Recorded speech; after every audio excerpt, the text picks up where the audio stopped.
ಇದು ಮನೆ ಬೀಳಬಾರ್ದು ಮತ್ತು ಜನರಿಗೆ ತೊಂದರೆ ಆಗಬಾರ್ದು ಆ ಥರ ಟೆಂಪ್ರರಿ ಏನಾದರೂ ಮಾಡಬೇಕಲ್ಲ. ಈಗ ಯಾಕಂದ್ರೆ ನೀವು ಏನೇ ಒಂದು ಪರ್ಮನೆಂಟ್ ಮಾಡಬೇಕಾದ್ರೆ ಟೈಮ್ ತೊಗೊಳ್ತಾರೆ.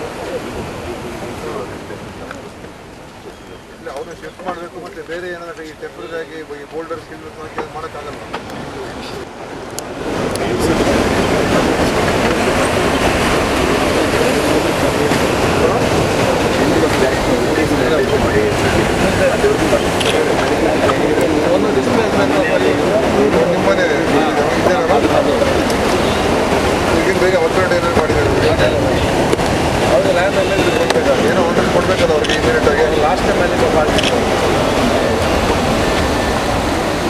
ಇಲ್ಲಿ ಹಾಕದಿದ್ರೆ ಆ ಮನೆ ಅದಕ್ಕೊಂಡು ನಿಲ್ತದೆ.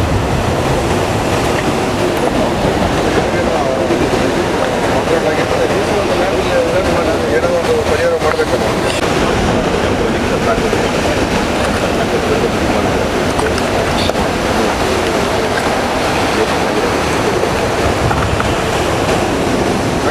ಮಳೆ ಇರ್ತದಲ್ಲ, ದಿವಸ ಮಳೆ ಬೀಳೋದು ಬೇಸ್ ಕಡಿಮೆ ಆದಾಗ ನಾವು ಅವಾಗ ಕೆಲಸ ಮಾಡಿಬಿಡ್ಬೋದು.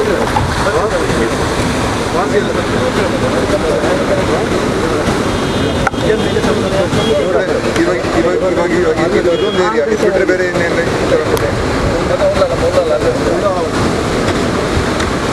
ಈಗ ಇವ್ರಿಗೆ ಲಾಸ್ಟ್ 1 year ಆಯಿತು. ಏನೊಂದು ಆರ್ಡರ್ ಮಾಡಬೇಕಲ್ಲ. ಮುಖ್ಯಮಂತ್ರಿಯಲ್ಲಿ ಸ್ಥಳ ಕೊಡ್ತಾರೆ ಹೋದ ಮತ್ತೆ ಸುದ್ದಿ ಇಲ್ಲ.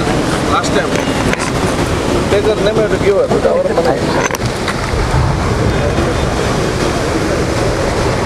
ಜಾಗಗಳು ಇದೆಯಾ ಕೊಡೋದಕ್ಕೆ?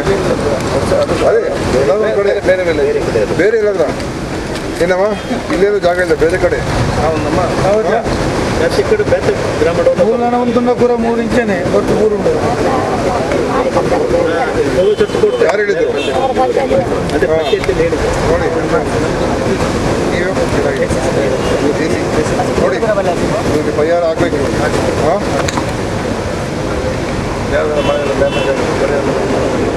ಬೇರೆ ಬೇರೆ ಇನ್ನೆಷ್ಟು ಮನೆಗಳಿದೆ ಮಾಡ್ತೀನಿ.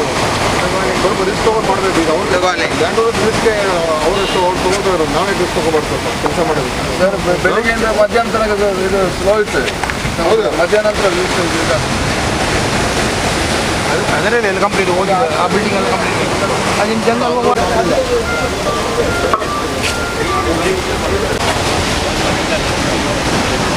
ತೀವ್ರ ಆಗ್ತಾ ಇರ್ತಕ್ಕಂಥದ್ದು. ಅದನ್ನು ನಮ್ಮ ಮಾನ್ಯ ಸಭಾಧ್ಯಕ್ಷರ ಜೊತೆಯಲ್ಲಿ ಹಾಗೂ ನಮ್ಮೆಲ್ಲ ಅಧಿಕಾರಿಗಳ ಜೊತೆಯಲ್ಲಿ ಈಗ ನಾನು ವೀಕ್ಷಣೆ ಮಾಡಿದ್ದೇನೆ. ಖಂಡಿತವಾಗಿಯೂ ಇದು ಭಾಳ ಗಂಭೀರವಾದಂಥ ಒಂದು ಪರಿಸ್ಥಿತಿ ಇದೆ. ಅದಕ್ಕೆ ನಾನು ನಮ್ಮ ಜಿಲ್ಲಾಧಿಕಾರಿಗಳಿಗೆ ಇದನ್ನು ತಾತ್ಕಾಲಿಕವಾಗಿ ಹೇಗೆ ನಾವು ಸದ್ಯಕ್ಕಾದರೂ ಈ ಕಡಲ ಕೊರತೆ ನಿಯಂತ್ರಣ ಮಾಡ್ತಕ್ಕಂಥದ್ದಕ್ಕೆ ಮತ್ತು ಯಾವುದೇ ಒಂದು ಮನೆಗಳೇನು ಭಾಳ ಒಂದು ಚಿಂತಾಜನಕ ಪರಿಸ್ಥಿತಿ ಇದೆ ಅದಕ್ಕೆ ಭದ್ರತೆ ಕೊಡುವಂಥದ್ದು ಮತ್ತು ಎಲ್ಲೂ ಕೂಡ ಈ ಮನೆಗಳಿಗೆ ತೊಂದರೆ ಆಗದೇ ಇರತಕ್ಕಂಥ ರೀತಿಯಲ್ಲಿ ಮತ್ತು ಸಾರ್ವಜನಿಕ ಜನರಿಗೂ ಕೂಡ ಎಲ್ಲೂ ಅನಾಹುತ ಆಗದೇ ಇರತಕ್ಕಂಥ ರೀತಿಯಲ್ಲಿ ಜಾನುವಾರು ಎಲ್ಲೂ ಅನಾಹುತ ಆಗದೇ ಇರತಕ್ಕ ರೀತಿಯಲ್ಲಿ ತಾತ್ಕಾಲಿಕವಾಗಿ ಏನು ಮಾಡೋಕ್ಕೆ ಸಾಧ್ಯ ಅದನ್ನು ಮಾಡೋದಕ್ಕೆ ನಮ್ಮ ಜಿಲ್ಲಾಧಿಕಾರಿಗಳಿಗೆ ಹೇಳಿದ್ದೀನಿ. ಮತ್ತು ಒಬ್ಬರು ಯಾರೋ ಮನೆಯನ್ನು ಕಳ್ಕೊಂಡಿದ್ದಾರೆ ಅವರಿಗೆ ಪರ್ಯಾಯವಾದಂಥ ಜಾಗವನ್ನು ಕೂಡ ಕೊಡಬೇಕು ಅಂತ ನಾನು ಈಗ ಅವ್ರಿಗೆ ಆದೇಶ ಮಾಡಿದ್ದೀನಿ. ಮತ್ತು ಇನ್ನೊಂದೇನಂತ ಹೇಳಿದ್ರೆ ಶಾಶ್ವತ ಪರಿಹಾರ ಹುಡುಕಲೇಬೇಕು. ಈ ಥರ ನಾವು ಬಿಡೋಕ್ಕಾಗೋದಿಲ್ಲ. ಅದಕ್ಕೆ ಮಾನ್ಯ ಸಭಾಧ್ಯಕ್ಷರ ಜೊತೆ ನಾವು ಚರ್ಚೆ ಮಾಡಿ ಬೆಂಗಳೂರಿನಲ್ಲಿ ಈ ಮುಂದಿನ ವರ್ಷಕ್ಕೆ, ಈ ವರ್ಷ ಇನ್ನೇನು ಮಳೆಗಾಲ ಬಂದ್ಬಿಡ್ತು, ನಾವು ಈಗ ತಾತ್ಕಾಲಿಕವಾಗಿ ಯೋಚನೆ ಮಾಡೋಕ್ಕೆ ಸಾಧ್ಯ ಉಂಟು.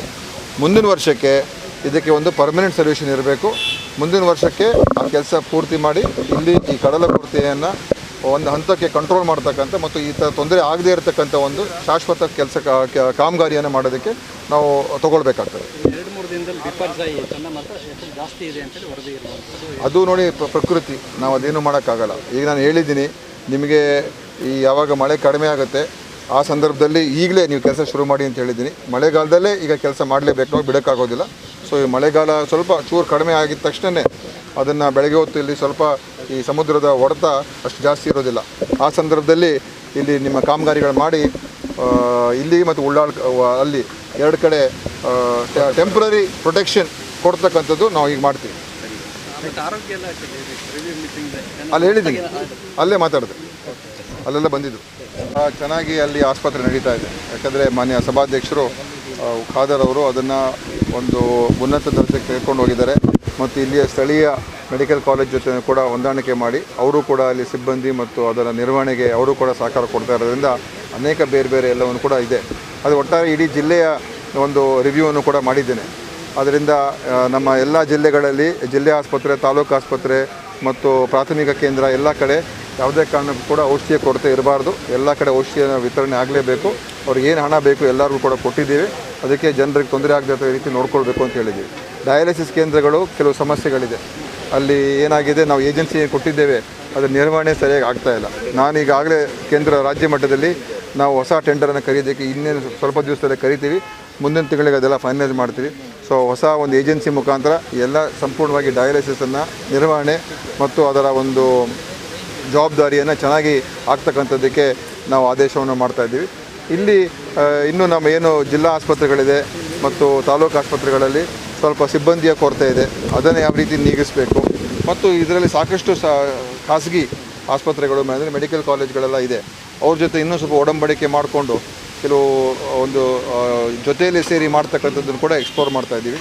ಸೊ ಈ ರೀತಿಯಾಗಿ ನಮ್ಮ ಎಲ್ಲ ಡಾಕ್ಟರ್ಸ್ಗೆ ನಾನು ತಾಕೀತು ಮಾಡಿದ್ದೀನಿ, ನೀವು ಚೆನ್ನಾಗಿ ಆಸ್ಪತ್ರೆಗಳನ್ನು ನಡೆಸಬೇಕು. ನಮ್ಮ ಅಧಿಕಾರಿಗಳಿಗೆ ಎಲ್ಲೂ ಕೂಡ ನಿರ್ಲಕ್ಷ್ಯದಿಂದ ಯಾವುದೇ ಒಬ್ಬ ರೋಗಿಗೆ ತೊಂದರೆ ಆಗಬಾರ್ದು, ಅದನ್ನು ನೀವು ನೋಡ್ಕೋಬೇಕು. ಮತ್ತು ಎಲ್ಲೂ ಕೂಡ ಭ್ರಷ್ಟಾಚಾರದ ಒಂದು ವಾಸನೆ ಎಲ್ಲೂ ಕೂಡ ಬರಬಾರ್ದು. ಆ ಥರ ಏನಾದರೂ ಬಂದರೆ ನಾವು ಅವರ ಮೇಲೆ ನಿರ್ದಾಕ್ಷಿಣ್ಯ ಕ್ರಮವನ್ನು ಕೂಡ ತಗೊಳ್ಬೇಕಾಗುತ್ತೆ ಅಂತ ಹೇಳಿದ್ದೀನಿ. ಹಾಗೆಯೇ ಮುಂದಿನ ಸಂದರ್ಭದಲ್ಲಿ ಜಿಲ್ಲಾ ಆಸ್ಪತ್ರೆ ಅದು ವೆನ್ಲಾಕ್ ಆಸ್ಪತ್ರೆ ಮತ್ತು ಲೇಡಿ ಘೋಷ್ ಆಸ್ಪತ್ರೆ ಅದಕ್ಕೂ ಭೇಟಿ ಕೊಡ್ತೀನಿ. ಆಮೇಲೆ ತಾಲೂಕು ಆಸ್ಪತ್ರೆಗೂ ಕೂಡ ಭೇಟಿ ಕೊಟ್ಟು ಅಲ್ಲಿ ಬೇರೆ ಬೇರೆ ಸಮಸ್ಯೆಗಳೇನಿದೆ ಅದನ್ನು ಕೂಡ ಆ ಸ್ಥಳೀಯ ಮಟ್ಟದಲ್ಲಿ ಪರಿಹಾರ ಮಾಡೋದಕ್ಕೆ ಎಲ್ಲ ಒಂದು ಪ್ರಯತ್ನ ಮಾಡ್ತೀವಿ. ಓಕೆ.